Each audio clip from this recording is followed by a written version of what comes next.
દુનિયાનો એકમાત્ર એવો દેશ જ્યાં 95 વર્ષથી કોઈ બાળકનો જન્મ નથી થયો. જાણો તેની પાછળનું કારણ. દુનિયામાં એકમાત્ર એવો દેશ છે જ્યાં 800ની આસપાસ લોકો રહે છે. લાખો લોકો રોજ અહીં ફરવા માટે આવે છે, પણ આ દેશમાં કોઈ બાળક જન્મી શક્યું નથી. તેની પાછળના કારણો પણ છે. આજે અમે કાનૂનથી લઈને સરહદના પણ છે. આવો જાણીએ તે દેશ વિશે. આ શા માટે બાળકો પેદા અહીંયા થઈ શકતા નથી. આ દુનિયાનો સૌથી નાનો દેશ છે જ્યાં એવા લોકો રહે છે જેના ઇશારા પર દુનિયા ચાલે છે. રોમન કેથોલિક, ઈસાઈ ધર્મના બધા જ મોટા ધર્મ ચર્ચો અહીં રહે છે. પોપ અહીંના શાસક છે. પણ આ દેશની અમુક વાતો એવી છે જે ચોંકાવનારી છે. જેમ કે વાતો એ અહીં કોઈ પણ બાળકનો જન્મ થઈ શક્યું નથી. આ દેશ 11 ફેબ્રુઆરી 1929 ના રોજ બન્યો હતો અને 95 વર્ષ થઈ ચૂક્યા છે. આટલા લાંબા સમયથી અહીં કોઈ બાળક જન્મી શક્યું નથી. સૌથી પહેલા આપણે વાત કરીએ કે આ દેશના નામની. આ દેશનું નામ છે વેટિકન સિટી. તે દુનિયાનો સૌથી નાનો દેશ પણ છે. આ દેશને જ્યારે બનાવવામાં આવ્યો હતો તો રાષ્ટ્ર હતું કે દેશ ફક્ત રોમન કેથોલિક ઈસાઈ માટે કામ કરશે. હકીકતમાં તમે એવું પણ કહી શકો કે સમગ્ર દુનિયામાં જેટલા પણ કેથોલિક ચર્ચ છે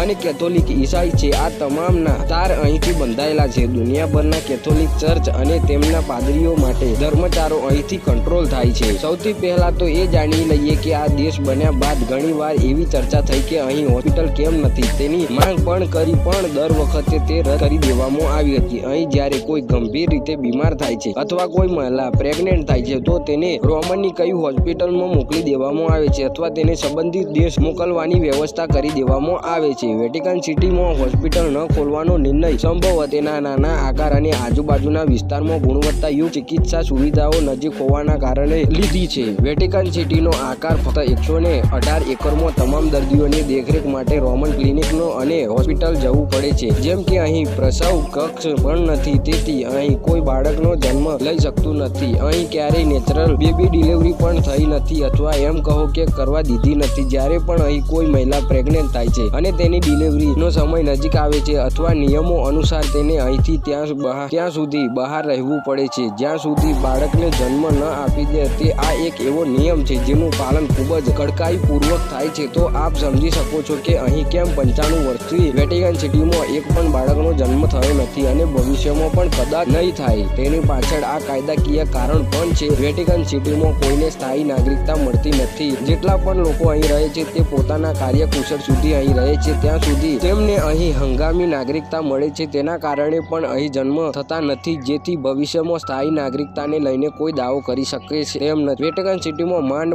800 થી 900 લોકો રહે છે, જેમાં રોમન કેથોલિક ખ્રિસ્તી ધર્મ સાથે સંકળાયેલા મોટાભાગના પાદરીઓ છે. છતાં અહીં ક્રાઇમ રેટ અન્ય દેશોની સરખામણીમાં સૌથી વધુ છે. આવા એટલા માટે કહેવામાં આવે છે કે કારણ કે અહીં માથાદીઠ ગુનાઓ વધુ છે. આ ગુનાઓ સામાન્ય રીતે લાખો પ્રવાસીઓ સાથે બહારથી આવતા હોય છે. સૌથી સામાન્ય ગુનાઓમાં શોપલિફ્ટિંગ, પર્સ સ્નેચિંગ અને પેટિંગ થાય છે. એવા નોંધવામાં આવે છે કે વેટિકન સિટીમાં રહેવાસી વિશ્વના અન્ય કોઈ પણ જગ્યાએ માથાદીઠ વધુ દારૂ પીવે છે. વેટિકન સિટીનો સરેરાશ રહેવાસી દર વર્ષે આશ્ચર્યજનક 74 લીટર દારૂ પીવે છે, જે ફ્રાન્સ, ઇટાલીના વાઇન કેપિટલ દેશોમાં વપરાતા કરતાં ડબલ છે. આલ્કોહોલના વધુ પડતા સેવનના કારણો ઘણા વેટિકન સિટીમાં રહેવાસીઓ માટે જૂથોના સાથે ખાસ થાય છે. શહેરનું એકમાત્ર સુપરમાર્કેટ દારૂની ડ્યુટી ફ્રી વેચાણ કરે છે, પરિણામે તેને વપરાશ વધુ થાય છે. વેટિકન સિટીમાં વિશ્વનું સૌથી નાનું રેલવે સ્ટેશન પણ છે. સ્ટેશનની પાસે 300 મીટરના 2 ટ્રેક અને એક સ્ટેશન છે જેનું નામ સિટ્ટા વિટિકોનો છે. રેલવે ટ્રેક અને રેલવે સ્ટેશન પોપાયસ એક્સઆઈના શાસન દરમિયાન બનાવવામાં આવ્યા હતા. તેનો ઉપયોગ માલ વહન કરવા માટે થાય છે. નિયમિત ટ્રેનો દોડતી નથી અહીંયા. તો આ હતું મિત્રો તે દેશ જ્યાં 95 વર્ષથી કોઈ પણ બાળકનો જન્મ નથી થયો.